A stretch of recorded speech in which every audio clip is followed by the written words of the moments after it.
iCarly, Jennette's Nightmare, Miranda's Legacy. Chat, did you watch iCarly? I did. I would come home and I'd watch it after school. I watch it. Mostly like reruns and stuff, but yeah. On the set of the most popular live-action show in Nickelodeon history, iCarly, Miranda Cosgrove and Jennette McCurdy appeared to be great friends, and they were. However, Jennette was suffering, and nobody knew about it. Yeah, Jennette was forced into acting by an abusive mother who did things you would not wish on your worst enemy, but she couldn't escape because on set she was being manipulated by a powerful Nickelodeon showrunner. We watched the video. I couldn't post it on YouTube because it was like flagged instantly. By the way, not a plug. I'm just saying I have a Patreon where there is that, and it's fucked up. You can watch the original too. It's real bad. Stop laughing at this. It's not pretty. Show some respect, Janette. Respect. No smiling. If you all right, take $100 off her check. Miranda, on the other hand, was raised in a loving home with parents who worked hard to keep her emotionally secure. Without realizing it, Miranda became a part of a story far more tragic than she could have imagined, and the choices she made would change Jennette's life forever. This is the dark side of iCarly, how one young girl thrived while the other barely survived. Jennette's life started out as nothing short of hell on earth. Born in Southern California to a poor Mormon family, Jennette grew up witnessing her mom, Deborah McCurdy, battle stage 4 breast cancer. After learning about her diagnosis, Deborah became a hoarder, attaching meaning and significance to even the tiniest objects. Their home quickly became suffocated by overwhelming piles of random Is this real? Holy stuff. It got so bad. This kind of puts Asmund to shame, low-key. That Jennette and her brothers could no longer sleep in their own bedrooms and had to resort to gymnastic mats laid on the floor in the living room. It really did not feel like a home. It felt like a place of chaos and of turmoil and turbulence. That's Jennette's really sad. mother always dreamed of being an actor, so she projected her own unattainable aspirations onto her daughter. And despite her daughter being a shy and uncomfortable performer, she was clearly a promising young talent, making guest appearances on Mad TV, CSI, Malcolm in the Middle, and Law & Order. She was that girl? In Malcolm in the Middle, in the back seat? I remember that. Young talent, making guest appearances on Mad TV, CSI, I love that show. I love that show. Oh, it was when they gender swapped, when the mom was daydreaming about having 3 little girls, and it turns out it's still just as bad because they're still little terrorists. That episode is amazing. That's actually one of their best fucking episodes ever. I thought that was so fucking funny. Yeah, she was Dewey, the little Dewey girl.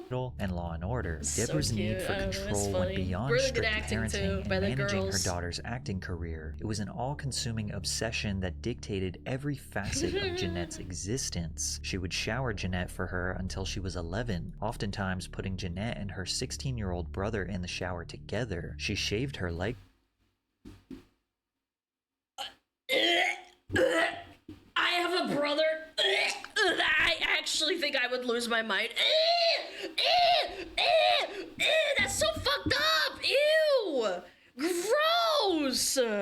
For her and performed routine breast and vaginal exams on Jennette to check her for cancer. Her mom even taught her how to restrict her calories in an attempt to delay puberty and appear younger to land more jobs. Straight to jail. Straight to hell. That's straight to hell. Actually encouraging Jennette to become anorexic. So I asked if there was a way that I could stop the boobies from coming in, and she told me, well, there's a thing called calorie restriction. Wow. And it became our sort of secret in our code, and something that, as disturbing as it is, really bonded us. Right. It was our... Yeah, it's trauma bonding. That's so sad. Yep. No one else got this thing. We got this thing. I can look at you from across the room and know you got me and I got you. And we were just in the disease, in the sickness. But there was a connection that the sickness created that I, of course, couldn't see. I need a barf bucket, bro. Her favorite food soon became sugar-free popsicles, applesauce, and unsweetened iced tea. And her dinners often consisted of iceberg lettuce with dressing spray and ripped up pieces of low-calorie bologna. She's like also nutrient, like, what is it called? Nutrient, like, restricting too. There's not a lot of nutrients. Like, I love salad, but you have to have, like, a diverse type of salad and shit.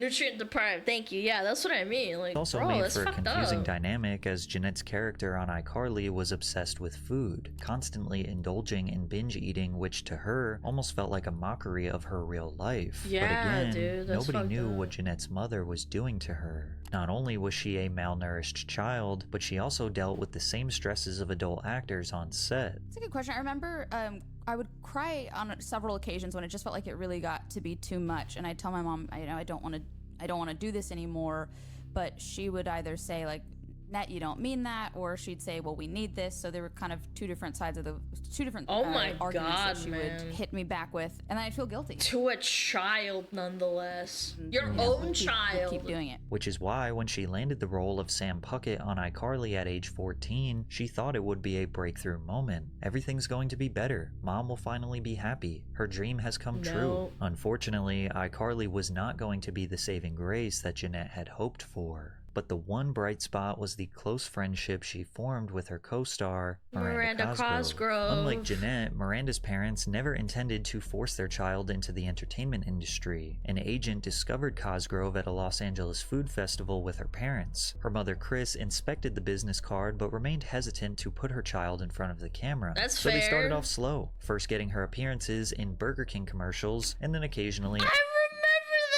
Dude, what the frick, man? I had no idea. auditioning for theater and television Yeah, I thought she roles. looked really However, cute. Miranda's life drastically changed after securing her film debut School in of the comedy Rock, yeah. School of Rock. The film stars Jack Black as Dewey Finn, a down-on-his-luck musician who poses as a substitute teacher at a prestigious prep school. He then discovers his students are musically talented and secretly turns them into a rock band to compete in the Battle of the Bands. Cosgrove plays the role of Summer Hathaway, the hilariously uptight and naive band manager. What's the matter? You want me to be a groupie? Well, groupie's an important job. I research groupies on the internet. They're sluts. They sleep with a band. School of Rock was unanimously Wait, whoa. How old was she, man? loved by fans and critics, grossing over $131 Sleep million with at the the band. worldwide box office. Miranda performed the role of a bossy yet charmingly smug child so well that it made her the obvious choice for the role of Megan Parker in the legendary Nickelodeon teen sitcom I like Drake and this too. Josh. But Miranda didn't even understand how massive this opportunity was. When I really understood I was acting, since I did it from the time I was so little, I never thought of it as a job, and I didn't realize that everybody didn't do it. Miranda was Wait, that actually is so... That's really, really, it torments your psyche as a child, I feel like. That's kind of sweet. I'm thinking it from a more nihilistic perspective because a child doesn't know when the acting stops and then the real person begins.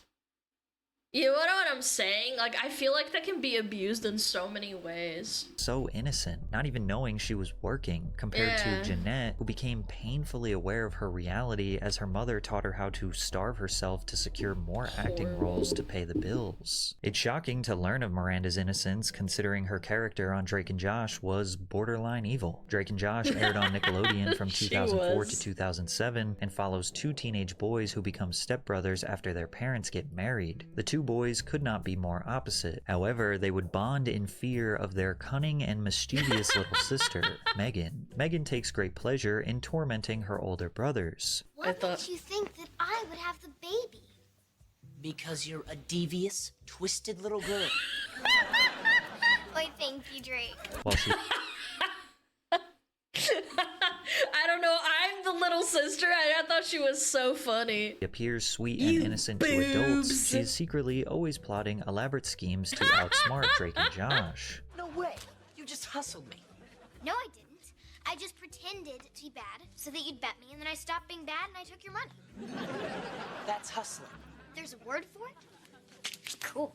Miranda's devious charm helped solidify Drake and Josh as the most beloved and influential live-action sitcom on Nickelodeon at the time, drawing in millions of viewers per episode, peaking at 5.8 million viewers for its highest-rated special. Miranda's parents were wary of the impact that fame could have on their daughter, so they did everything they could to maintain a normal lifestyle, such as choosing to still live in the house where Miranda was born, and her father continuing to work every day at his dry cleaning business. Her parents also tried to keep Miranda in public school. In elementary school, I just remember thinking, wow, I'm popular. All of a sudden, I don't think I was thinking about it too much.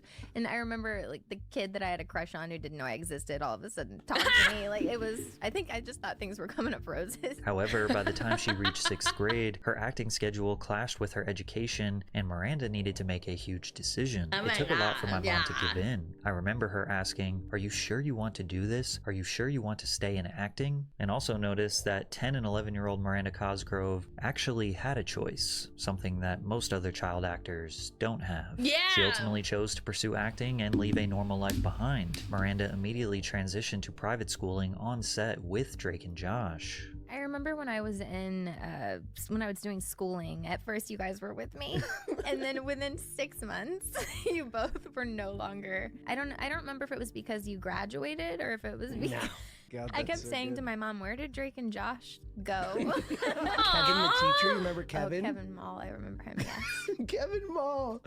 He used to make me raise my hand. I was the only one when you guys left in the classroom. They made you raise your hand and you were the only one in the classroom? He said he was preparing me if I ever had to go back to regular school. Aw, that's kind of cute. Most child actors in Miranda's position, like Jennette, feel extremely isolated, missing out on normal childhood experiences while they spend long hours on set under the intense... Yeah, she looks really skinny, bro. For 14? Yeah, I can definitely see that. Yeah, I can definitely see it. pressure to perform. Their social circles are typically limited to co-stars, adults, and industry professionals, which like never really gives them a break skinny from essentially this made-up fantasy world they live in. But Miranda's parents made key decisions that set her on a much different path than Janette. The California Labor Code, Section 1308.5, requires that a parent or legal guardian be present at all times when a minor is working in the entertainment industry. Since Miranda's mom was always hovering around her on set, she kept her in check. In one instance, Miranda unintentionally ignored someone leaving her dressing room, and her mother made sure she acknowledged their presence and said goodbye. "Miranda," Chris said sharply, "someone said goodbye to you." Cosgrove stopped short and turned around. "Oh." Wow, Giga Chad mom, honestly, a Giga Chad mom moment. "Oh, I'm so sorry," she said earnestly. "Goodbye. It was nice to meet you." It may seem small, but enforcing normal social rules and instilling discipline into a child who could have easily turned into a diva is likely what helped Miranda become so... Even if it's not intentional and she just wasn't paying attention, that's totally, like, that's respect right there. I wouldn't have even thought of that kind of thing as, like, again, I'm not a mom, I'm just saying, like, if I put myself in their shoes, it's like you have to, like, kind of almost discipline them in this new environment, because everybody's treating them up on a pedestal. So, like, wow, I don't know, I feel like that's like a good fucking, like, catch there. Oh, it's respect. I actually do cuss a little. Do you? Also, yeah. What's your favorite curse word? Probably. Drake and Josh ended when Miranda was just 14. Wait, I know that sound. Probably fuck. 15 years old. With plenty of years ahead of her and obvious star power That's as a child funny. I actor, love that. Nickelodeon had no choice but to build a new show around Miranda. That show would bring together two young girls who were living drastically different lives behind the scenes. Dan Schneider, who was the head producer, writer, and creator at Nickelodeon, originally planned to create a show where Miranda plays a normal girl who gets cast to star in her favorite TV show called Starstruck. However, he would ultimately scrap the idea and begin the development for iCarly, a show about a group of teenagers running their own online web show, long before YouTubers and social media influencers. This was such a good idea too. Yeah, this was like what, 2002 and 3? Yeah, that's before YouTube became household names. We're gonna make spaghetti tacos! And you want to know the most fucked up thing? I watched the show and they did that. They had those foot segments and I always felt really uncomfortable. I've gone on record saying this because we watched like a whole thing about Dan Schneider like a year ago, and I always thought it was really weird. I was like, I don't get it. Is this like some sort of American joke that I don't understand? Like, they'd pour like sauce all over their feet and shit, and like tickle their feet and like do puppet stuff, and I was like, I always thought to myself, I'm like, I would have thought this was funny when I was like, I don't know, 5, maybe. It felt forced, yeah. Spencer, whose real name is Letitia McPeanuts. iCarly was way ahead of its time because it predicted the rise of online entertainment and showed how young people could build an audience outside of traditional media platforms. Yeah, and look, their bare feet, yeah. I thought that was just so weird. iCarly also had a real website where they asked fans to submit content and participate in challenges. That's the show's smart. humor, quirky characters, and fast-paced storytelling feels like you are watching a kids-oriented YouTube channel or a Twitch show, except with an unreasonable... That right there, that like shot. You are watching a kids-oriented YouTube channel or a Twitch show, except with... Right there. See what I'm not a fake fan. They had the fucking little feet painted and... with an unreasonable amount of foot jokes. Yeah, I just don't get it. That's when I knew. I was like, there's something not right, man. This week we found the biggest weirdo yet. There he is, peeling a banana while he waits for the bus. Now, you think he's gonna eat the banana, right? Well, think again.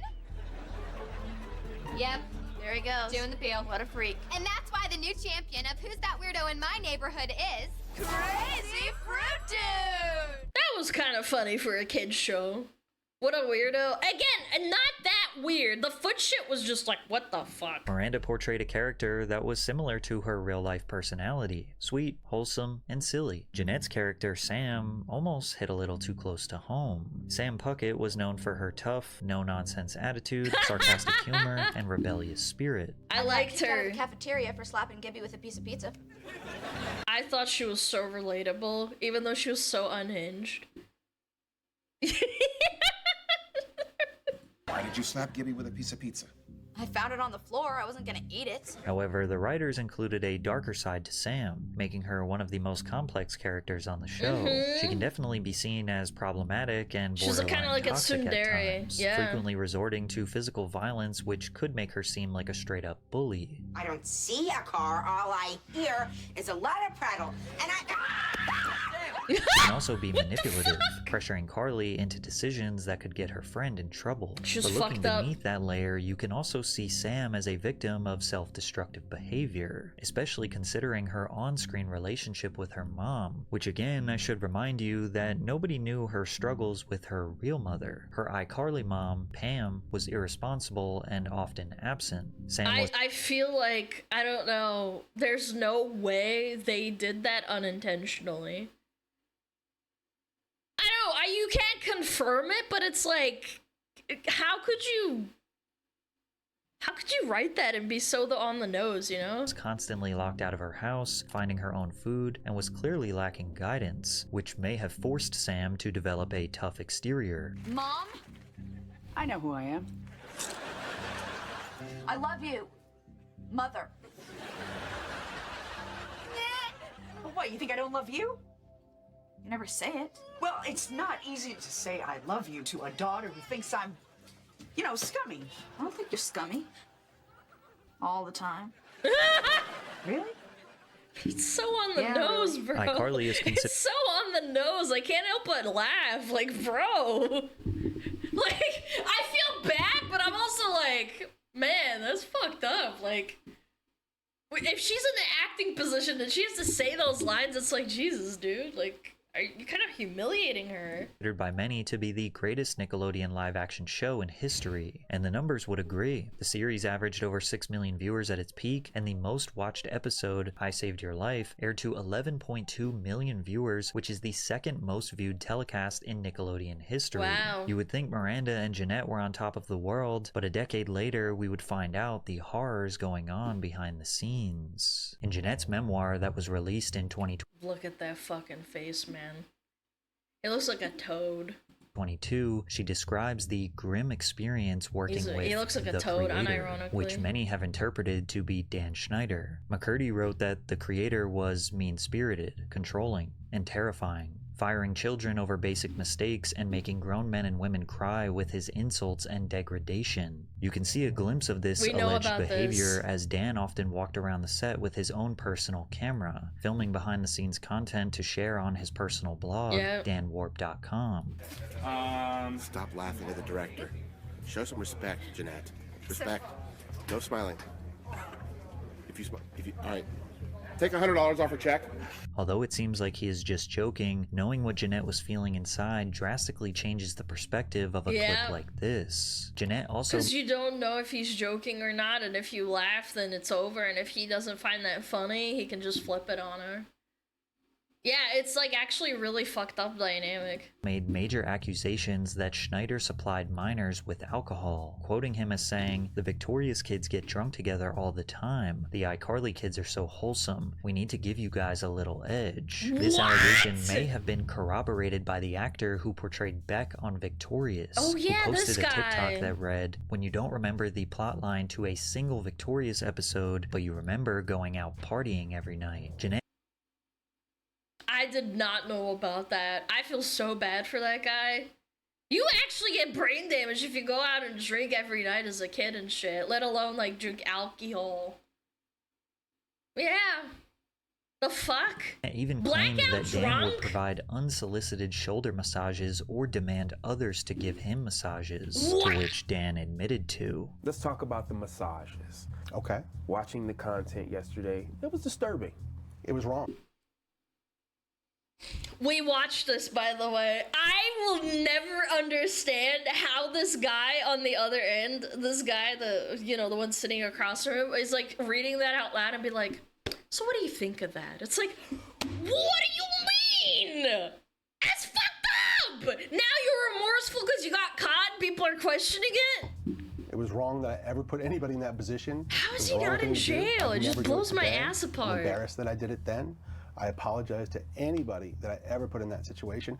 And even additionally, I apologize to the people who were walking around Video Village or wherever they happened, because there were lots of people there who witnessed it who also may have felt uncomfortable. So I owe them an apology as well. Looking back on some of the behind-the-scenes content with new context, many perceive Dan to be too handsy and touchy. Look at how Miranda steps away from Dan and he proceeds to make his way around her back and hugs her from behind as she seemingly freezes up.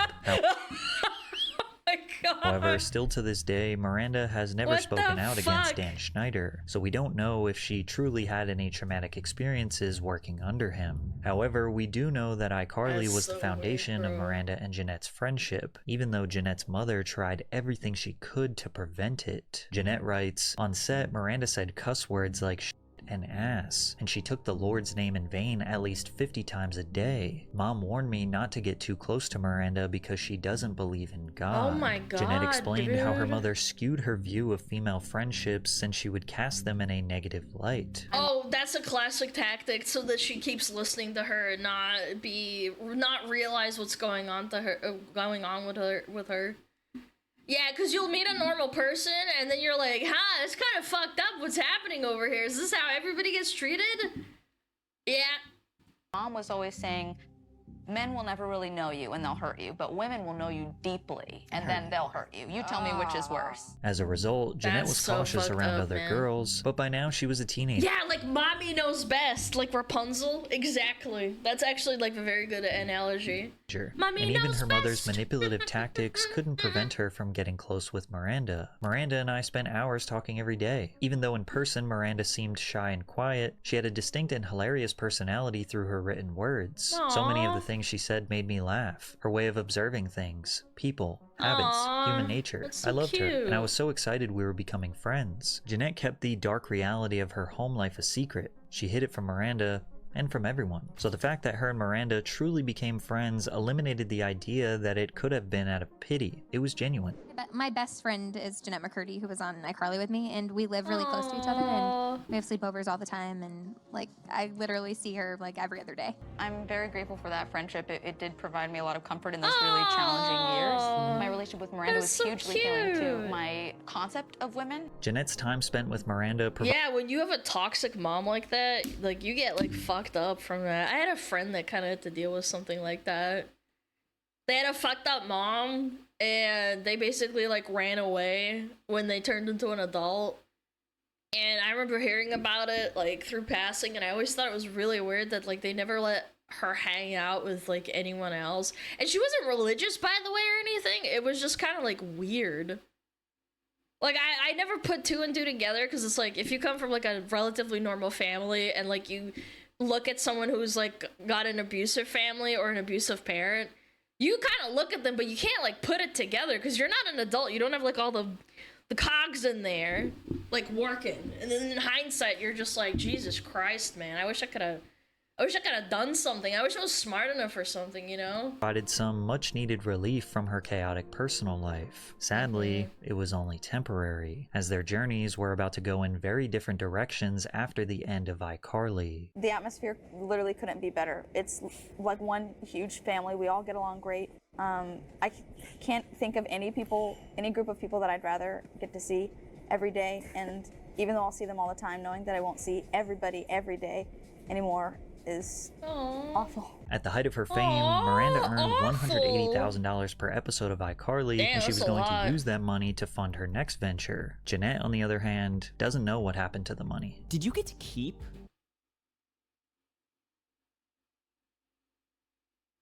Bro, what? This money, or did all I'm curious about like the dynamic of how that worked. Well, there's this thing called the Coogan account that actually takes, or is supposed to take 15% of your money off the top and kind of put it into the child's account so that they can have at least 15% of their money by the time they're 18, and the rest of the money is kind of up for grabs. Got these papers that were saying that like the Coogan account information was never properly filed. I got that in my 20s, so that was kind of a little bit of a shock, because I really have no idea kind of what was happening, and you know, my mom was in control of everything.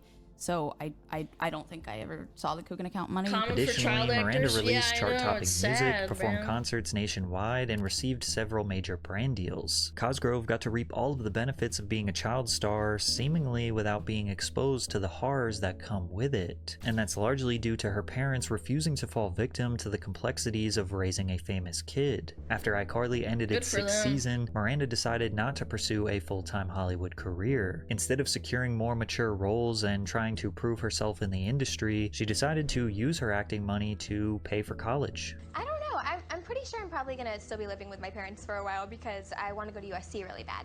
So, oh, you do? Yeah, and it's not far from where I live. Okay. She's being so humble too, because like she has the money to like get a fucking condo next to the university or a house. Yeah, W parents. I don't know, man. There's not a lot of people in this world that like go to Hollywood and they just don't come out like fucking assholes because they got a lot of money. And why do you want to go to college? You're already very wealthy, and I see no reason to get an education.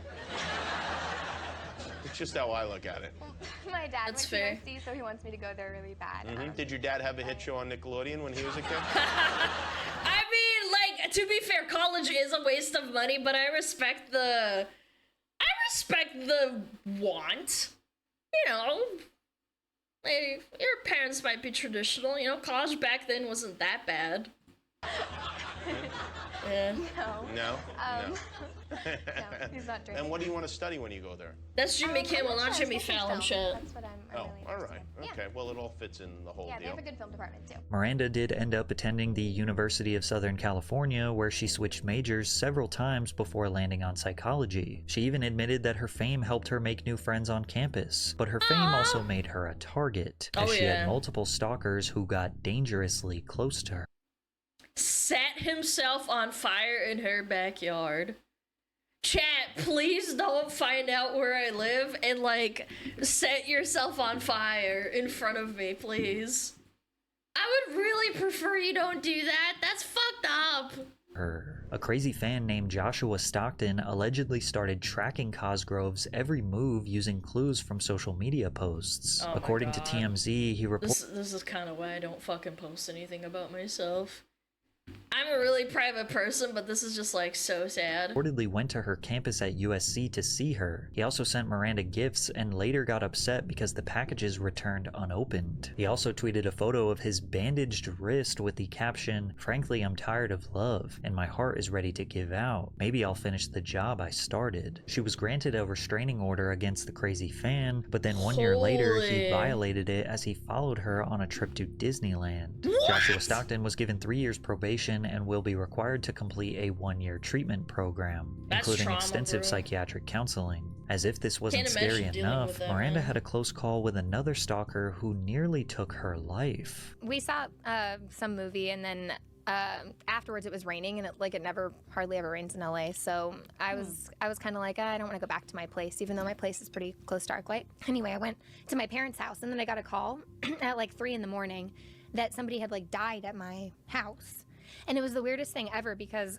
they had caution tape up, and it was right in my front yard, and basically I guess a guy came and he was burying things in my backyard for 3 days. He buried a lunchbox with a milk chocolate inside of it. What? In my backyard. And then he buried knives and a rope and a bunch of random stuff. I found out later that all that stuff was there, and that he had been pacing in my backyard with a gun. He also looked crazy, he was wearing this long trench coat. But yeah, he was just pacing in my backyard, I guess. And because I have security cameras, so later when we looked, we figured out he was back there for 6 hours or something, waiting. And then somebody drove up that had a similar car, that kind of looked like my car, and I guess he got confused and he thought that maybe it was me driving up. It's just bad luck. And he shot at this person 6 times, and he missed because she was in a car. She drove away. And then he set himself on fire, and he shot himself simultaneously. And then later, so I got a call at 3 or 4 in the morning. This happened probably at 1 in the morning. I got a call at 3 or 4 in the morning saying where are you? Can you come to your house because someone fell. This guy is so unwell. He got so upset that he shot at the wrong person that he shot himself and set himself on fire. What? There, and they were trying to just put it all together, and they still haven't really put it all together, why it happened or what the person was doing. And then it was crazy too, they found his car a few blocks away, and there was blood and hair in the trunk, and they were oh, he's probably a serial killer. But they never figured out exactly she's laughing about it. Bro, what? The story. Although this experience would probably lead to lifelong trauma from others, Miranda... How could she smile? I can't. No, if I went through this shit, I feel I would have to laugh it off because it's actually so insane. What? Was more upset that he prevented her from meeting new friends. But so a couple days before the incident with the guy that came to my house, I had never met the guy before, but he came to my house, and this was years ago too, and tried to kill me. So 2 days before that happened, I had the study group at my house, and the whole time I was inside trying to get these girls to think I was cool and like me and want me to be in the group, this guy was actually in my backyard with a gun, pacing back and forth in my backyard the entire time. Oh my God. No fucking way, yes, man. with me and all the girls studying. Holy shit. And me bringing food in and trying to win them over. Because later, when everything happened and the police came, they checked the security footage. And so 2 days before, he had already been there. While you were first trying to oh have my God, friends, there was a man with a gun. They're so lucky nothing happened. Oh my God. And then the police had to call all of the girls because for a split second they didn't know who he was. So they were trying to figure out his identity. Find out who it was. They called all the girls thinking maybe it was one of their ex-boyfriends or somehow related to them. Yeah, and that's fair. Don't call my friends. Please don't call my friends. I was like, please just leave them out of this. They don't have to. No, they have to rule it out. That's so bad, man. They don't have to be a part of this. I don't really know them anymore. They were. Oh. How do you think? They're like, we went to our house once and we almost died. With the exception of the stalker. I mean, jokes aside, unironically, I think they could have gotten serious trouble, man. What Cosgrove the frick? regained a sense of normalcy in the real world, while McCurdy stayed trapped inside the Nickelodeon hellscape. Oh yeah, I remember on Tumblr, people started posting about her having a mental breakdown, and then I put 2 and 2 together and was like, damn, Dan Schneider must have pulled a number or something, because, this happened to another chick that he took care of. Hey, Dan Schneider. I know you're watching my Vine. Do you like my Vine? Vine. Look what you've done to me. In August of 2012... That was... Yeah, Amanda Bynes did the same thing, and then I put 2 and 2 together as, a kid, and I was like, damn. It's kind of weird. Wonder what happened. Schneider took a fan favorite from iCarly, Sam Puckett, and a fan favorite from Victorious, Cat Valentine, and created a teen sitcom titled Sam and Cat. The pilot debuted on Nickelodeon to 4.2 million viewers and was surprisingly popular, but it only lasted one season and was canceled following controversy behind the scenes. You see, Jennette says that Schneider originally promised a show centered around her Sam Puckett character. So are you excited to have your own show? The creator asks. Sure, that's it? No, of course I'm excited. I'm so excited. Good. Because I could give a new show to anyone, you know? But I didn't choose anyone.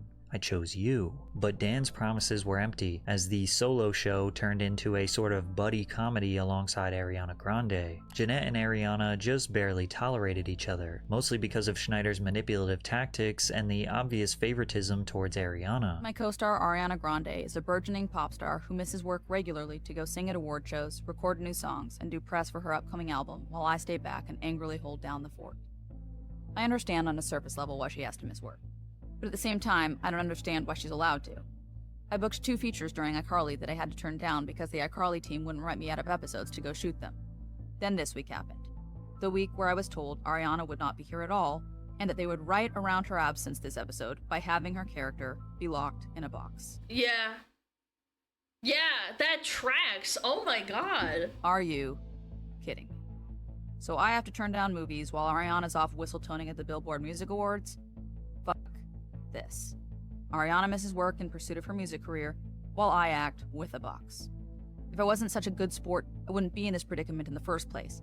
I wouldn't be on this shitty show saying these shitty lines on this shitty set with this shitty hairstyle. Damn! I'm pissed about it. She's and I'm pissed popping at her. off! Jealous of her. It's easy to see how Jennette built up resentment towards her co-star. Every time something exciting happens to her, I feel like she robbed me of having that experience myself. As if Jennette's internal struggle wasn't hard enough, her mother— He pit against each other so he can creep for free while they fight each other? I think he likes the discourse. I think ultimately that's probably what it was. And he knew that she was in a vulnerable position, wanting to still have a job no matter what, and Ariana Grande is already successful, so like catering to her would have been the better option, and she's desperate. Ariana could just fucking leave and just, you know, go back to singing. Deborah passed away, losing her battle with breast cancer. Near the end of her life, Deborah wrote Jennette a shocking email containing things that no mother should ever say to her child. Dear Net, I am so disappointed in you. You used to be my perfect little angel, but now you are nothing more than a little, all caps, floozy, all used up. Bruh. And to think, you wasted it on that hideous ogre of a man. I saw the pictures on a website called TMZ. Is she talking about her significant other or what? Saw you rubbing his disgusting hairy stomach. I knew you were lying about Colton. I had told her I was with a friend, Colton. Add that to the list of things you are. Liar, conniving, evil. You look pudgier too. You look fat. No, that's so fucking evil, man. Clear you're eating your guilt. Thinking of you with his ding-dong inside of you makes me sick. Sick. I raised you better than this. What happened to my good little girl? Where did she go? And who is this monster that has replaced her? You're an ugly monster now. I told your brothers about you, and they all said they disown you just like I do. We want nothing to do with you. Love, Mom. Or should I say Deb, since I am no longer your mother. P.S. That's my face. That's every, like, reasonable woman's reaction. Oh my god! Yikes! Send money for a new fridge. Ours broke. Losing a parent is already hard. P.S. Yeah, the P.S. is like, oh my god, I'm sending you a fucking pile of dog shit.